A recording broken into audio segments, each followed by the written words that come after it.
Hello guys, the topic that we are going to discuss today is chapter 9 of class 10th NCERT book, that is heredity and evolution. तो अभी ये heredity and evolution क्या है वो समझ लेते हैं पहले before going to the explanation of the chapter, right?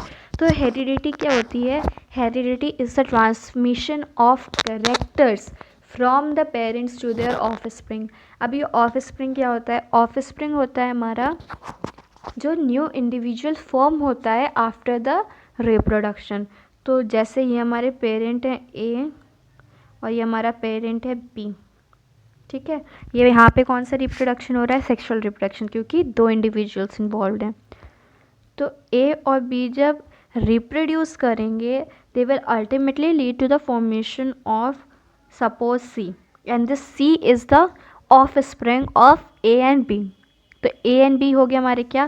Parents, right. And C क्या हो गया हमारे? ऑफस्प्रिंग, ठीक है. तो ये हो गया C हमारा ऑफस्प्रिंग या न्यू इंडिविजुअल कह सकते हो. तो हमारे पेरेंट्स हमारे ऑफस्प्रिंग में कुछ ऐसे करेक्टर्स थे जो कि ट्रांसफ़र हुए.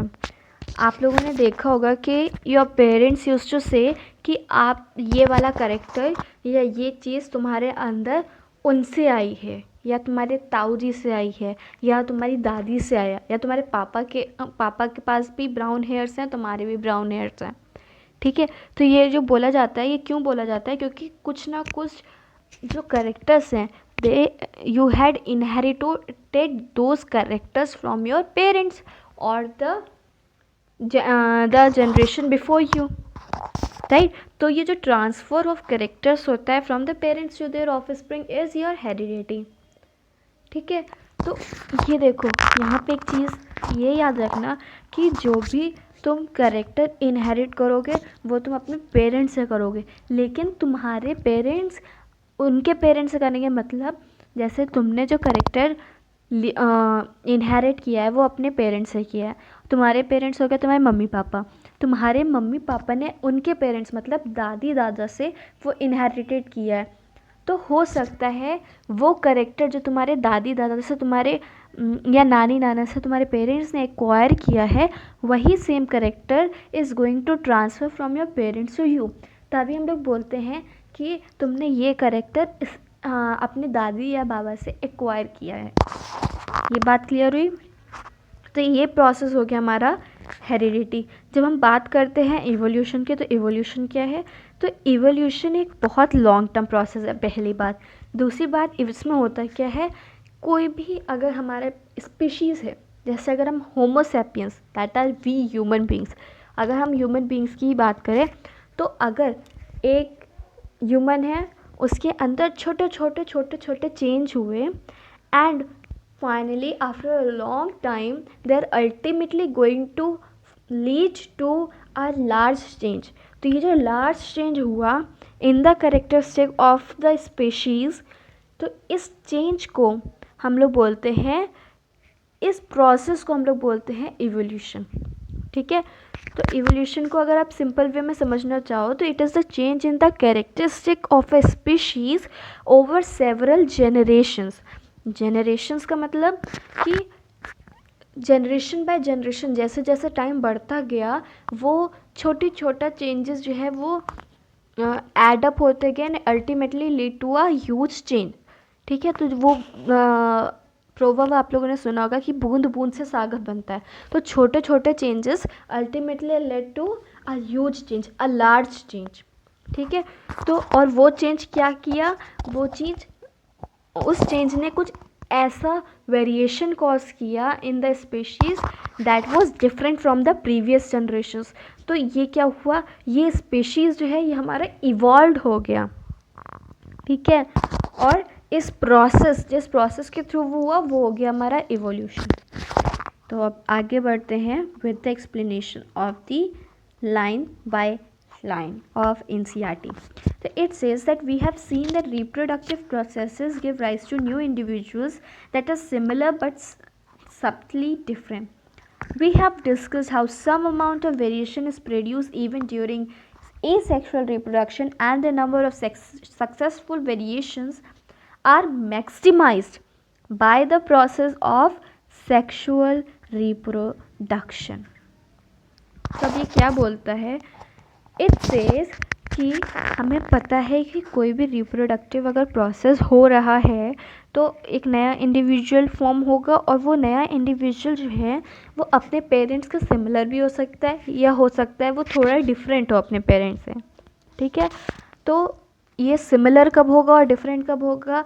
तो वो ये है कि जब हम ये बोलते हैं कि अभी हम लोग ने डिस्कस किया था कि जो एसेक्सुअल रिप्रोडक्शन होता है उसमें जो हमारा वेरिएशंस होते हैं वो बहुत कम होते हैं, क्योंकि उसमें सिंगल पेरेंट इवॉल्व होता है, ठीक है, इन्वॉल्व होता है। अब उसमें वेरिएशंस क्यों हो सकते हैं? उसमें म्यूटेशन हो सकता है, इस वजह से हमारे वेरिएशंस आ सकते हैं, या हो सकता है हमारा नेचुरल सिलेक्शन, जिसके बारे में हम आगे चैप्टर में बात करेंगे, ठीक है। तो बहुत सारे वेज होते हैं जिसकी वजह से हमारे एसेक्सुअल रिप्रोडक्शन में, जहाँ पे सिंगल पेरेंट इन्वॉल्व होता है, उसमें भी हमारा चेंज है। लेकिन जब हमारा एसेक्सुअल रिप्रोडक्शन में चेंज आता है तो वो बहुत छोटा सा, बहुत माइन्यूट चेंज होता है। But when we talk about the sexual reproduction, तो सेक्सुअल रिप्रोडक्शन में चेंज जो होता है वो बहुत ज़्यादा होता है, क्योंकि उसमें वेरिएशन का नंबर इंक्रीज़ हो जाता है, उसमें बहुत सारे चेंज हो जाते हैं। क्यों? क्योंकि उसमें 2 पेरेंट्स इन्वॉल्व हैं, ठीक है। जब हम आगे बात करते हैं तो it says that if we observe a field of sugar cane we find a little variation among the individual plants, but in a number of animals including human beings which reproduce sexually, quite distinct variations are visible among different individuals. Then this says that अगर हम sugar cane की एक field को देखें, गन्ने के खेत को देखें, then we'll find कि जो एक शुगर केन है वो दूसरे शुगर केन के ऑलमोस्ट सिमिलर है। हो सकता है कहीं ना कहीं, हो सकता है हाइट में या किसी चीज़ में उसका डिफरेंस आया हो, ठीक है, लेकिन वो ऑलमोस्ट सेम होता है, ठीक है। तो ये कैसे रिप्रोड्यूस करता है sugar cane? Asexually, by vegetative propagation, ठीक है। ये प्रीवियस वाले चैप्टर में आप लोगों ने पढ़ा होगा, जो कि था हमारा रिप्रोडक्शन, बायो के जो प्रीवियस चैप्टर था रिप्रोडक्शन, उसमें आप लोगों ने पढ़ा होगा। उसके बाद फिर ये बोलता है कि अगर हम सेम चीज़ अगर हम देखें इन केस ऑफ एनिमल्स, अब वो डॉग ले लो, आप काऊ ले लो, या even you can take the human beings, ठीक है। तो उनमें भी आप अगर आप 2 ह्यूमंस को देखोगे तो you will find the difference. तुम कहोगे नहीं, ये इंडिविजुअल इस इंडिविजुअल से, या ये इंसान इस इंसान से डिफरेंट है। क्यों डिफरेंट है? क्योंकि यहाँ पे सेक्सुअल रिप्रोडक्शन होता है, और सेक्सुअल रिप्रोडक्शन की वजह से जो है वेरिएशंस इंक्रीज होते हैं, तभी एक इंसान, एक इंडिविजुअल, इवन दो belonging to the same species, they look different from each other, ठीक है। अब इतना ज़्यादा डिफरेंट, अब ये कहो कि बिल्कुल डिफरेंट, ऐसा नहीं है। वो जो पहला जैसे आपने एक इंसान है ए, दूसरा है बी, आपने ए से मिले, ए जो है वो उसके पास भी 2 पैर हैं 2 हाथ हैं, जो बी है उसके पास भी 2 पैर हैं 2 हाथ हैं। तो कहीं कहीं पे सिमिलैरिटीज़ हैं, लेकिन वेरिएशंस भी हैं।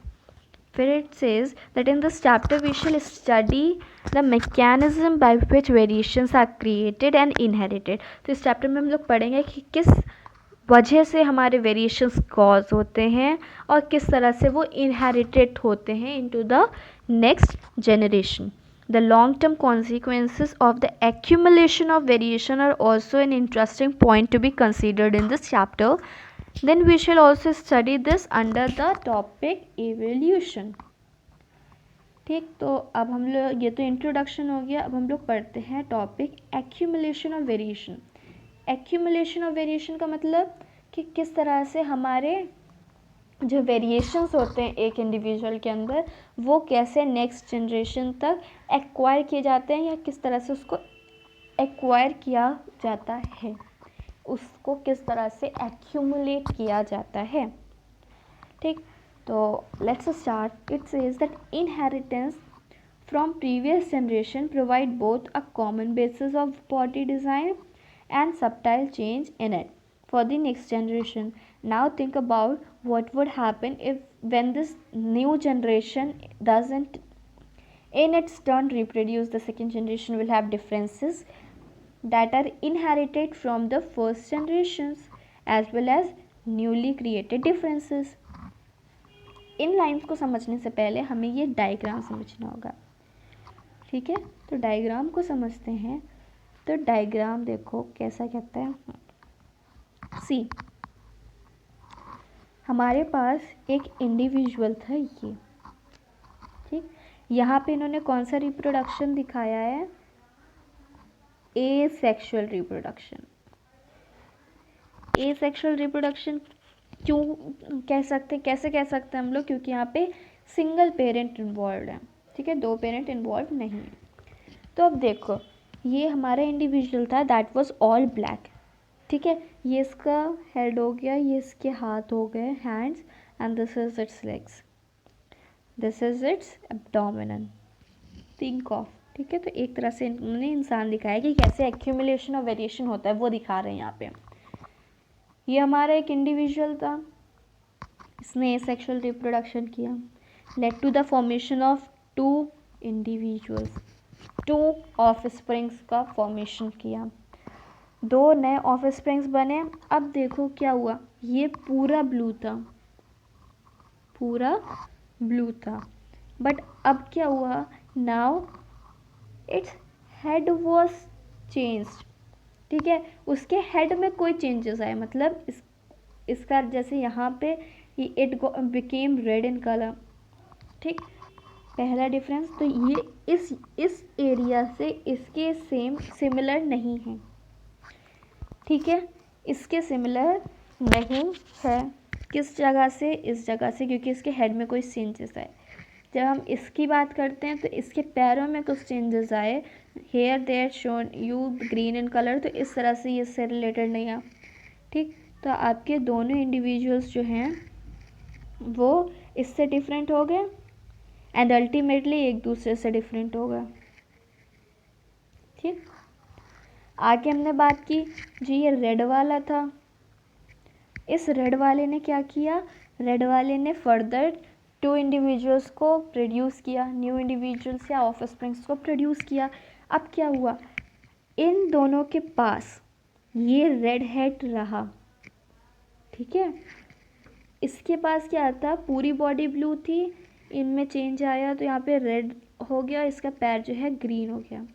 तो अब देखो क्या हुआ कि जो ये वाला कंडीशन था, ये वाले इंडिविजुअल ने, इस इंडिविजुअल ने जब रिप्रोड्यूस किया एसेक्सुअली और लीड किया formation of two new offsprings, तो क्या हुआ कि जो ये ऑफस्प्रिंग्स हैं इनके पास हेड तो इन्हीं की तरह था, ठीक है। इसके अंदर, इन दोनों के अंदर इसकी कैरेक्टरिस्टिक्स थी, लेकिन इसके कैरेक्टरिस्टिक्स के अलावा भी उन्होंने कुछ और वेरिएशंस दिखाए, कुछ और चेंजेस दिखाए। वो क्या थे, इस इंडिविजुअल में ये आर्म और इस इंडिविजुअल में ये आर्म, ठीक।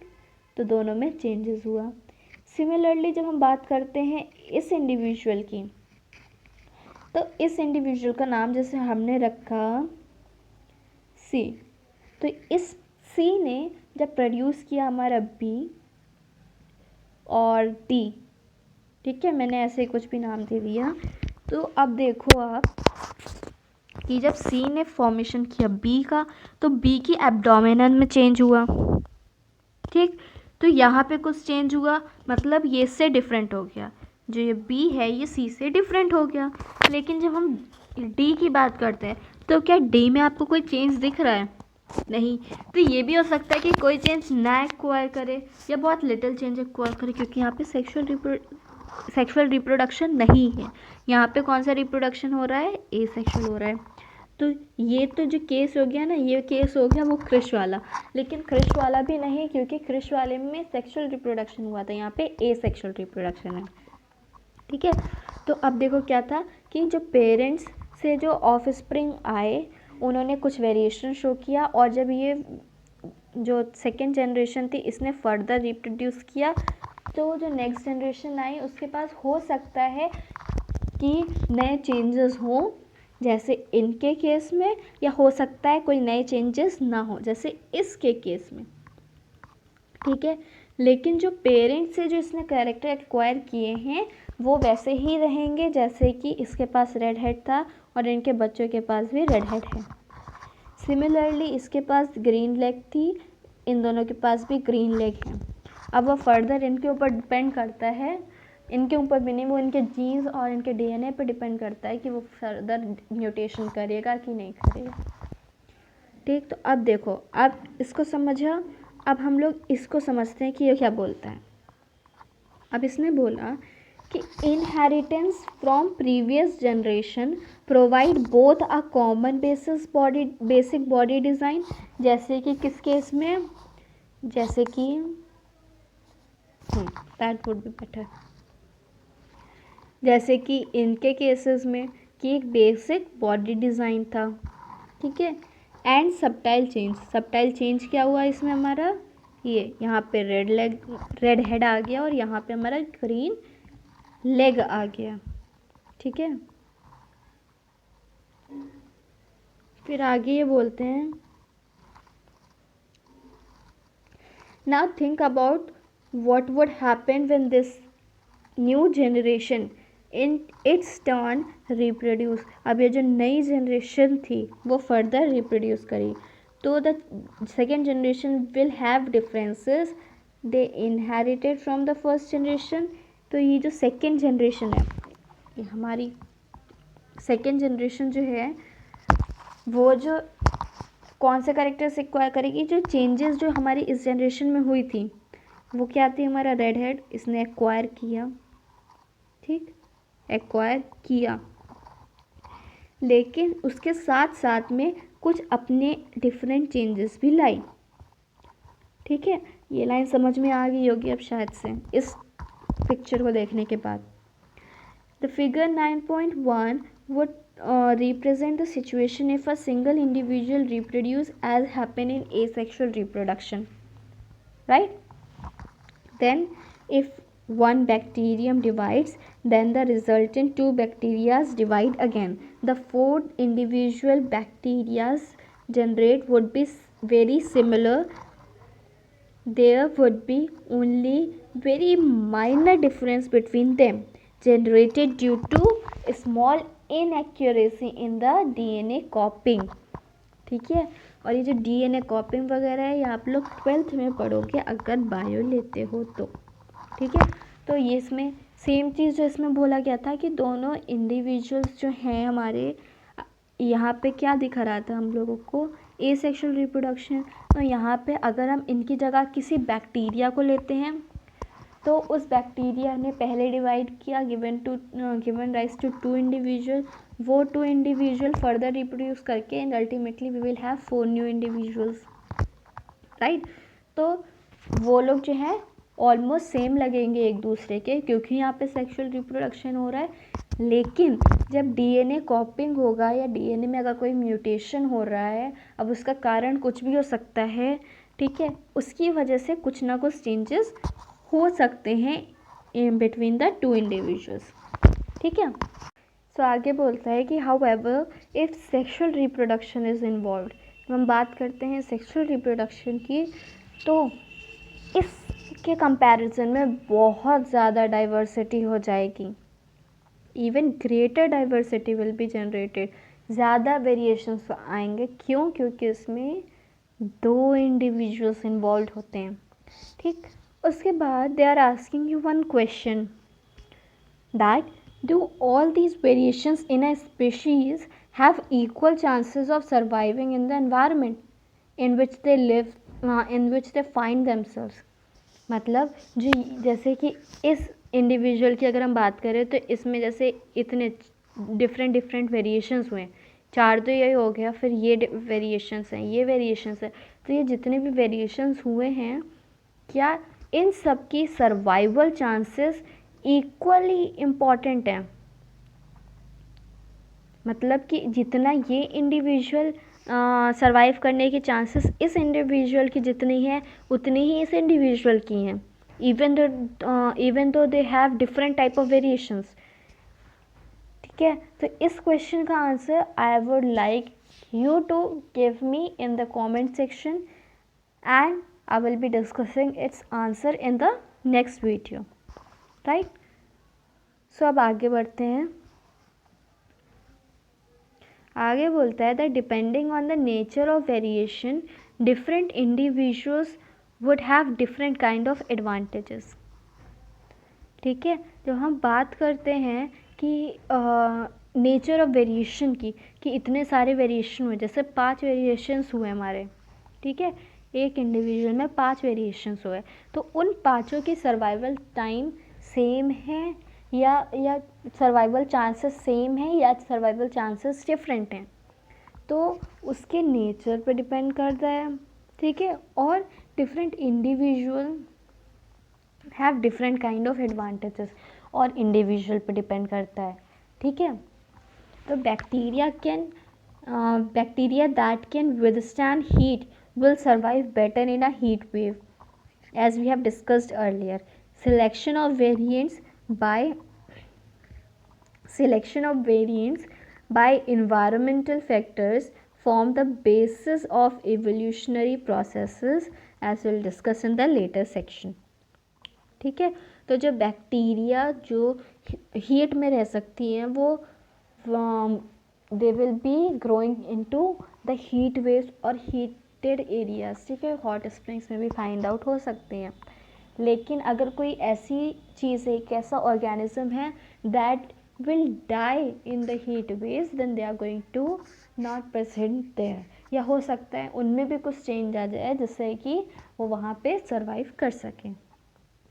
फिर यहाँ पे 2 इंटेक्स क्वेश्चन दिए हैं। एनसीईआरटी में इंटेक्स क्वेश्चंस भी बहुत इंपॉर्टेंस रखते हैं, तो देखते हैं क्या है। तो पहला बोलता है that if a trait A exist in 10% of a population of a sexually reproducing asexually reproducing species and trait B exists in 60% of the same population, which trait is likely to have arisen earlier? ठीक, अब इस question का answer देने से पहले ये बता दूं कि ट्रेट क्या होता है। ट्रेट जो होते हैं वो करेक्टर्स को ही हम लोग कहते हैं। ठीक है, तो कंफ्यूजन मत रखना कि बिटवीन ट्रेट एंड करेक्टर। ठीक है, तो जब हम ट्रेट की बात करते हैं तो ट्रेट क्या होता है हमारा, करेक्टर। तो अब इन्होंने बोला है कि एक ट्रेट है हमारा ए, जैसे हमने ले ली हाइट ऑफ द इंडिविजुअल। ठीक है, अब हाइट में भी अगर हमने ले लिया कि टॉलनेस, ठीक है, तो ट्रेट जो है इसको बोल सकते हो आप करेक्टर का पार्ट। ठीक है, तो अब हाइट जो होगी वो हमारा करेक्टर हो गया। ठीक, ट्रेट जो हो गया वो क्या हो गया, या तो वो इंडिविजुअल टॉल हो सकता है या इंडिविजुअल जो है वो हमारा शॉर्ट हो सकता है। ठीक, तो इन्होंने 2 तरह के ट्रेट ले लिए, जैसे हमने ए लिया टॉलनेस का और बी लिया डार्कनेस का। ठीक है, या कोई और करेक्टर भी आप ले सकते हैं एज पर योर चॉइस। तो जो करेक्टर ए था वो हमें 10% ऑफ द पॉपुलेशन में दिखा, और जो ट्रेट बी था वो हमें 60% ऑफ द पॉपुलेशन में दिखा। ठीक है, so now you tell me that अगर कोई चीज़ लेस अमाउंट में प्रेजेंट है और कोई चीज़ एक दूसरी चीज़ जो है वो हमारी ज़्यादा अमाउंट में प्रेजेंट है, तो किस चीज़ की प्रोबेबिलिटी है कि वो हमें दिखेगी। जैसे आपने एक प्लेट ली, आपने प्लेट में 4-5 चने के दाने डाल दिए, right, you have put 3-4 gram seeds, right, and then you have put the pea seeds in a huge amount. ठीक है, उस पी सीड्स जो है आपने बहुत सारी पी सीड्स डाल दी हैं, लेकिन ग्राम आपने 3-4 ही डाले। चने के 3-4 दाने डाले और आपने मटर के बहुत सारे दाने डाल दिए। ठीक है, तो अब ये बताओ, आप उस चीज़ को किसी के सामने ले जाओगे तो वो इंसान को सबसे पहले मटर दिखेगी या चना? They will if you take that plate front of anyone, then that individual is going to first notice the pea or the gram seed. They are going to notice pea, मटर दिखेगी। क्यों? क्योंकि उसकी पॉपुलेशन या उसका amount ज़्यादा है। तो जिस ट्रेट का अमाउंट ज़्यादा है वो जल्दी एक्सप्रेस होगा, वो पहले एक्सप्रेस होगा, इसी तरह से जो ट्रेट बी है हमारा, that is going to arise earlier. क्यों? क्योंकि उसकी चांसेस ज़्यादा हैं, वो ज़्यादातर इंडिविजुअल्स में फाइंड होता है।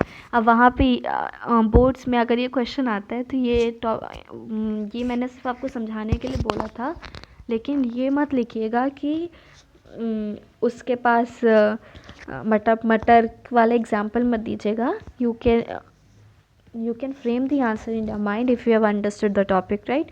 तो उस टॉपिक को वो जो बेसिस मैं बता रही हूँ उसको समझो कि जो ज़्यादा अमाउंट में प्रेजेंट है उसकी probability of arising is more, ठीक है, क्योंकि वो ज़्यादातर स्पीशीज़ में, मतलब ज़्यादा इंडिविजुअल्स में फाइंड आउट हो रहा है। लेकिन अगर हम बात करते हैं ट्रेट ए की, तो वो बहुत मिनिमम अमाउंट में एक्सप्रेस हो रहा है, तो उसकी प्रोबेबिलिटी कम है, उसकी possibility of occurring into the next generation is lesser, ठीक है। उस तरह से आप आंसर को फ्रेम करिएगा, ठीक। फिर वो मैंने एग्जांपल देते हैं, ऐसे मैं बहुत से एग्जांपल देती रहती हूँ, but don't write it in the notebook, वो सिर्फ समझाने के लिए रियल लाइफ एग्जांपल्स देती हूँ। So let's move further, that is how does creation और variation in a species promote survival।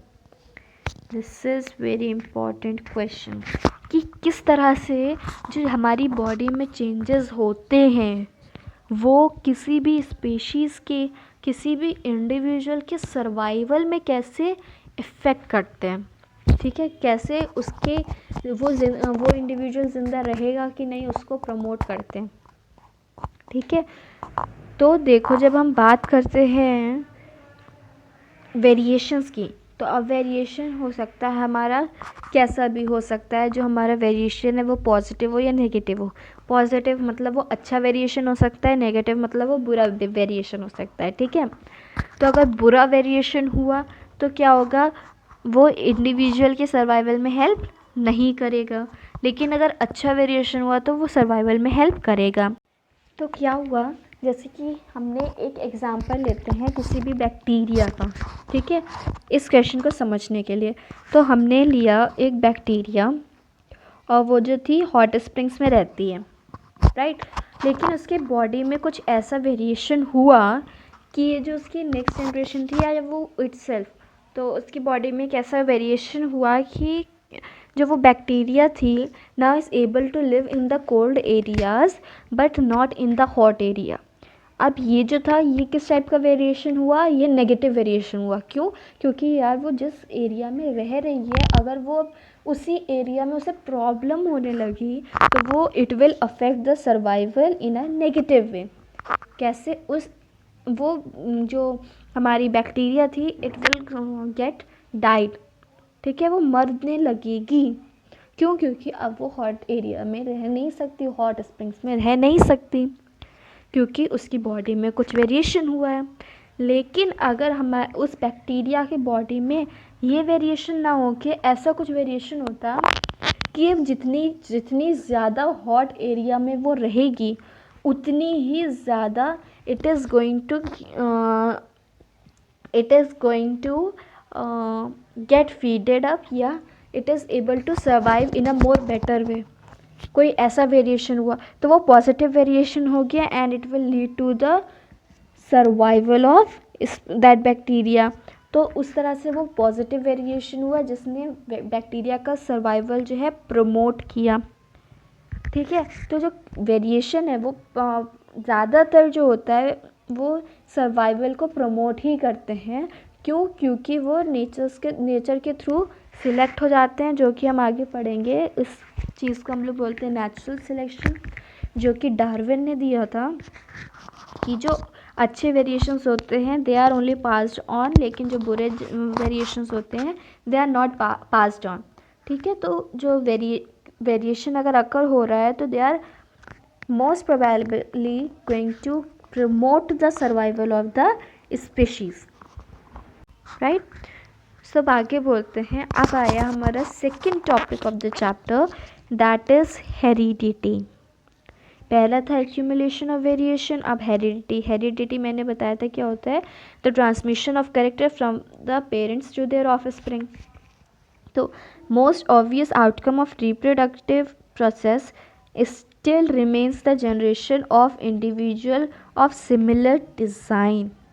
The rule of heredity determine the process by which traits and characters are reliably inherited. तो जो rules of heredity हैं वो बताता है किस type से हमारे जो कैरेक्टर्स हैं और जो ट्रेट्स हैं वो एक जनरेशन से दूसरी जनरेशन में इनहेरिटेड होते हैं।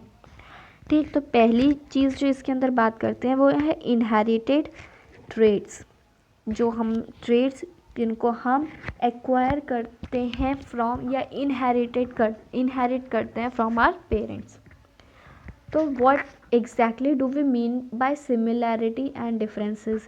सिमिलैरिटी और डिफरेंसेस का मतलब क्या हुआ, सिमिलैरिटीज़ मीन्स कितनी चीज़ें सिमिलर हैं between us and our parents, and जो कि डिफरेंसेस या जो कि चेंजेस हुए हैं या जो वेरिएशंस ने हमारे पेरेंट और हमारे बीच में जो डिफरेंसेस क्रिएट किए हैं वो।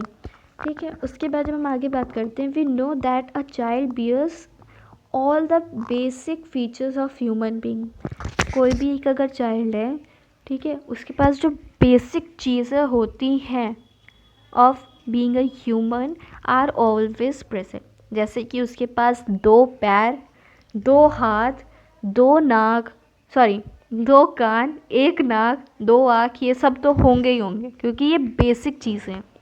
लेकिन अब उसकी आँखों की डिज़ाइन कैसी होगी, वो बड़ी होंगी, वो छोटी होंगी, आँखों का कलर क्या होगा, हाथों में जो फिंगर होंगी वो लंबी होंगी, पतली होंगी, मोटी होंगी या कैसी होंगी, ये सब जो होते हैं ये सब चेंजेस हो जाते हैं, ये सिमिलर नहीं होते।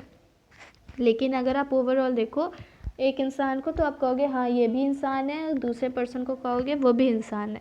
लेकिन अगर दोनों में हम ये सिमिलैरिटी होगी, लेकिन जब हम बात करते हैं डिफरेंस की तो दोनों के चेहरे में भी डिफरेंस होगा, दोनों के फिजिकल बॉडी में भी डिफरेंट होगा। तो दीज आर द डिफरेंसेस।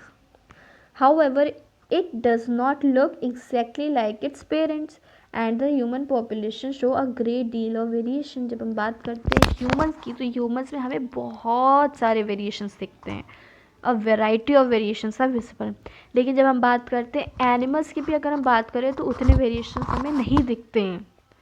ठीक है, जैसे अगर हम लोग काऊ की बात करें तो काऊ में भी अगर 2 वाइट काउस खड़ी हैं तो वी फील बिट कंफ्यूज, मतलब अगर सेम साइज़ की खड़ी हैं तो we face a problem in distinguishing them.